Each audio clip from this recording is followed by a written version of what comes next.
We've got another guest for you now, whose biog simply says, winging it at the Wedge since 1998 from the Portsmouth Wedgewood rooms. Geoff Priestley.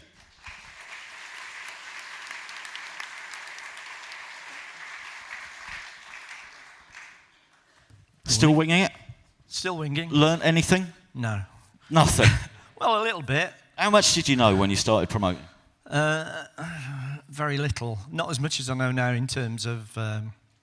what did I know? I don't know, but I knew bits. I knew bits of things. I was a techie, so I know a bit of things about that.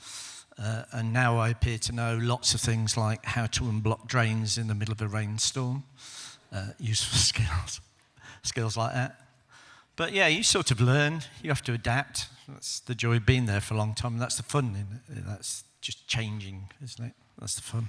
Do you think there's a certain temperament that makes for a good promoter? Good promoter, yeah. Or venue runner. Or anything, venue manager, I think. Venue manager.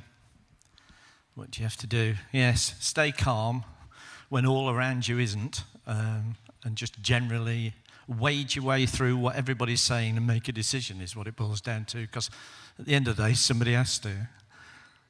So what do you think over the past, because what is it, 20 years then, what's changed in how you work and what you do? Obviously, technology's changed, and as we discussed earlier, marketing's changed, although we still send people out putting posters up and handing flyers out because old school still works, but obviously we spend a lot of time.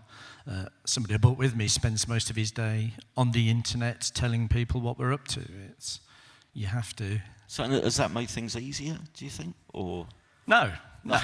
I don't. I don't think it does. I think it changes your customer base in that I think when the Wedge started, it was very Portsmouth and it was very Portsmouth focused because you didn't get the information out unless people read NME, whereas now we have a whole load of people coming to the venue down most of the artery roads within a 50, 60 mile radius. So that has changed that. It allows you to hit a bigger audience.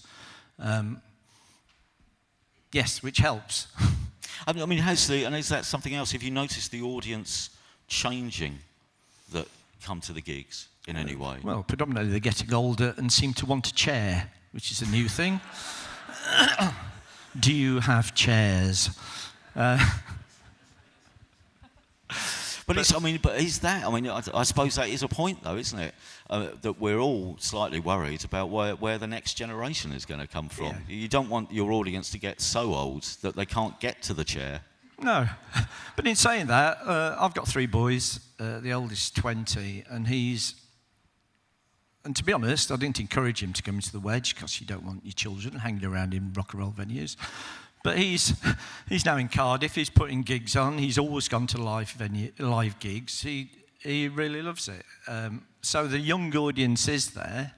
I'm not sure whether, and there are lots of young people in bands, but they do seem to disappear quite quickly. Yeah, in their 20s and stuff. I think you're right. I think there's a point where they give it a crack, and then if it doesn't work, they go off and get a job. Or they go off and go to festivals every summer. Yeah, I suppose so. What's your biggest challenge, particularly being where you are geographically down on the south coast? Quite a lot, really. I think it's no secret that Portsmouth's always been a hard place to sell tickets.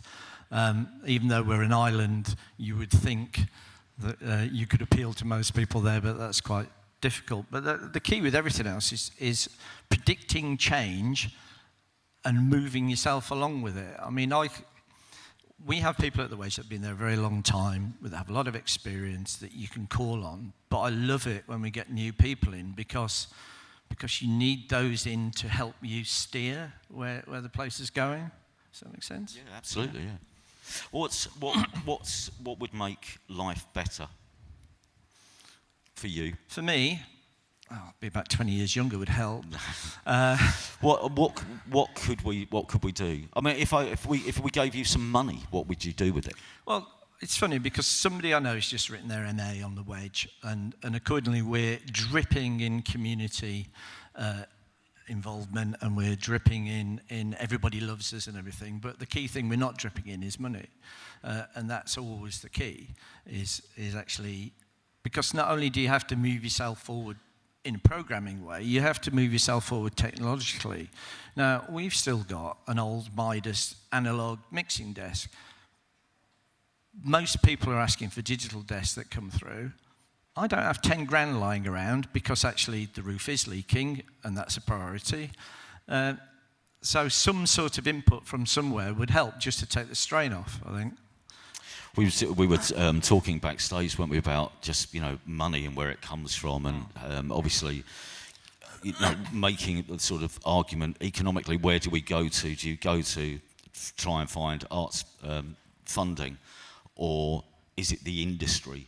I think in some cases the industry doesn't do enough, really, knowing that, it makes all the money at the end game with the bigger artists, but it doesn't then give you anything back for having done all the hard work in launching the bands in the first place. No, we put the graft in and give the people a place to start from. And everybody else reaps the rewards of doing that, apart from us who've still got a leaky roof. Yeah. I was suggesting that we could make an amendment to some bands' contracts when they come through and play for the first time, that you agree to pay them 200 quid, but there's a clause in their contract that says if they ever play Wembley Arena, they have to then pay you 10 grand. Seems fair, you put the investment in, why not? They wouldn't notice it. Dev Shoe, give us some money back, it's only fair. Best night that you've had at the Wedgewood Rooms? Best night? Best night you can remember? It's all a bit of a blur after 20 years. The last Slaves gig was pretty sweaty, which is always good, and had the same effect as the tape you played. But because of what we are, because we always try and move forward, really, your best gig is the next one, isn't it? Otherwise, if it's not, then you're not going to be there. So you have to put that effort in to get the next gig to be the exciting one for the people that do turn up. Brilliant. Geoff, Priestley, everybody.